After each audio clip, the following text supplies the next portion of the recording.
And as we continue now, we're going to be introducing you to Alan Maass. And this is his latest book, The Case for Socialism. Mr. Maass, thank you for being with us. How do you define socialism, and has the meaning of socialism changed over the years? I think that the way it's been defined by other people, including its opponents, has changed over the years. I think that the way we define socialism and the way I try to define it in the case for socialism is to go back to the way that people who have fought for it, have struggled for a socialist society, have defined it over the years. And basically, it's a very basic proposition that it's a society built around the idea of meeting human need rather than profit and power. It's a society in which the vast majority of people would have some kind of say over what it is that takes place in society, over how the resources of society are used. I think if you look at the society around us today, the world today, you see so much of the example of the opposite, whether you are talking about the way that a company like BP treats the environment when it goes drilling in the Gulf of Mexico and not using any of the not basically abiding by any of the things that its workers think would make the operation safe. Or if you look at the way that Wall Street operates, with investments that are designed to fail in many ways so that they can make money for a small group of people at the top. Is socialism always anti-capitalism? Yes, it is. I mean, I think that it's the opposite of capitalism in so many different ways. We see a society around us that abuses the environment, that does not really operate. If people's needs get met in this society, it's really a secondary matter, because the way the world around us is organized right now, it's to make sure that that group of people at the top get to amass further wealth, they get to amass further power. So yeah, I would say that. Is socialism, as you've defined it, practiced anywhere in the world today by any governments successfully? I don't think so. I don't think we look at, in the case for socialism, we talk about a kind of society which is not about any country as it exists in the world today. I mean, in particular, you have countries today like the dictatorship in North Korea or sweatshop haven of China, which still define themselves as socialist.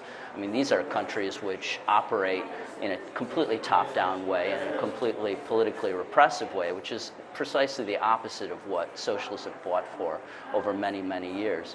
I mean, I think there are some societies in the world today where you see democracy being practiced in a different way than you see in a country like the United States, whether that might be Bolivia, where a mass movement has brought to power Evo Morales. You see, attempts at sort of a different way of giving people power at the grassroots. But I don't think it's really what we would define as socialist, at the most basic level. Hugo Chavez. Mm-hmm.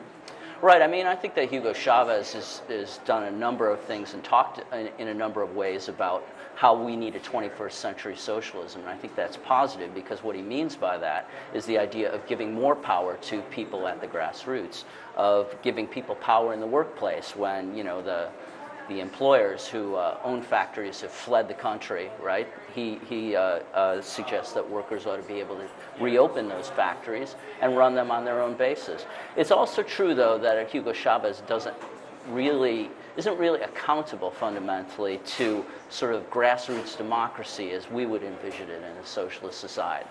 When you talk about grassroots democracy and a responsive government, where does the Tea Party movement fit into that?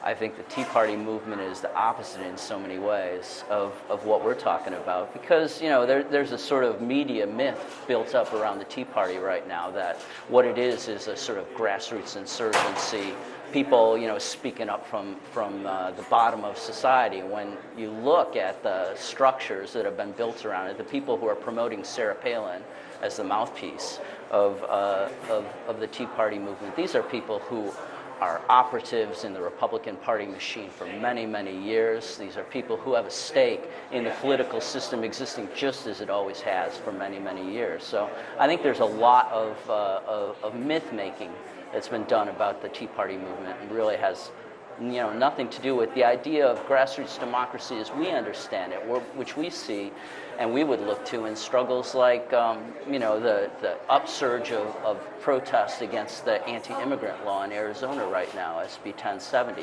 What you see there is people becoming active, making decisions for themselves, organizing around what they think is best to do to try to change the world and make it a better place. Many of President Obama's opponents accuse him of being a socialist. Right. How do you respond to that? Well, it's a surprise to us, I have to say.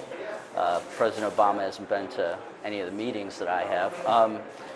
I think that if you were to go down the list of senior staff at Barack Obama's Treasury Department, you would find absolutely no one who would call themselves a socialist. You would find a lot of people who would call themselves a former executive of Goldman Sachs, maybe a former executive of JP Morgan Chase, and any number of other big-time Wall Street firms. I mean, these are the people who are making the decisions about what gets bailed out. Is it Wall Street? Is it the big investment firms? Or is it the millions of people whose homes are in foreclosure right now as a result of the gambling mentality that took place on Wall Street over the 2000s? They're making decisions which basically put the interests of those small group of firms at the top ahead of everyone else. In the case for socialism, you talk about President Obama's plans for escalation in the war in Afghanistan. Why is that anti-socialist?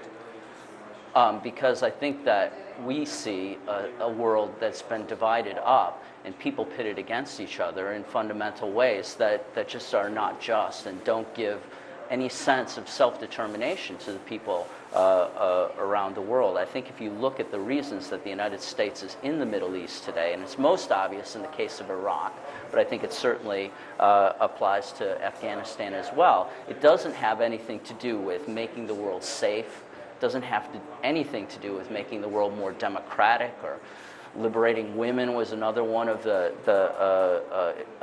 justifications that was made. Instead, what you see are economic interests at play in so many different ways. Once again, the reason that we have an oil spill in the Gulf of Mexico is the same reason that we have a war in the Middle East right now in Iraq, which is the interests of the biggest corporations in controlling the flow of oil and making money off it. So I think that really, and I think Barack Obama's willingness to serve that agenda is a polar opposite of what he represented to so many millions of people in the 2008 election.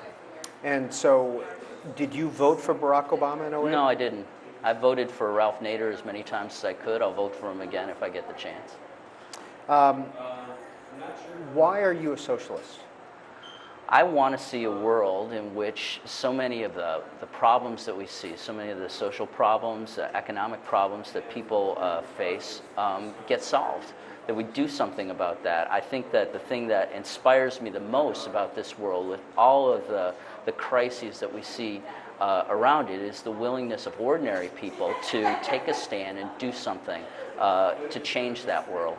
And that's what I like, that's what inspires me the most about being a socialist is I'm able, writing a book like The Case for Socialism or working on the daily website that we work on, socialistworker.org, to report on these different struggles, these different efforts of people to try and make a difference, whether that's in their workplace or in their community or on a much larger scale, trying to change this country and this world in a better way. And in fact, your day job is editor of the Socialist Worker newspaper, correct? Yeah, it's mainly a website at this point, socialistworker.org. We've moved to a daily website, which has been quite a stress, but also quite exciting. And the Case for Socialism, in fact, is in its 3rd edition. That's right. And Howard Zinn does he afterwards? What does Yes. Mr. Zinn write? What does Dr. Zinn write? He writes about Eugene V. Debs, one of the best-known socialists. There's an idea that the United States is this moderate mainstream country, and it can't answer the fact that Eugene V. Debs, as a leader of the Socialist Party, ran for president 5 times, was able to win millions of votes from working people around this country, and to actually be a factor, to be well known as someone who had something to say about the future of the people of this country. So that's what Howard Zinn talks about in that afterword that we have in there about the ideas of Debs and how they might apply today. And Eugene Debs had some Chicago work. He did some work in Chicago as well. Absolutely. And Haymarket Books published this, Uh-huh. another Chicago publisher. That's right. Does Chicago have a deep history of socialism activists? Absolutely. We're across the street from Dearborn Station. I was just thinking about this, which is now a picturesque landmark of the city of Chicago.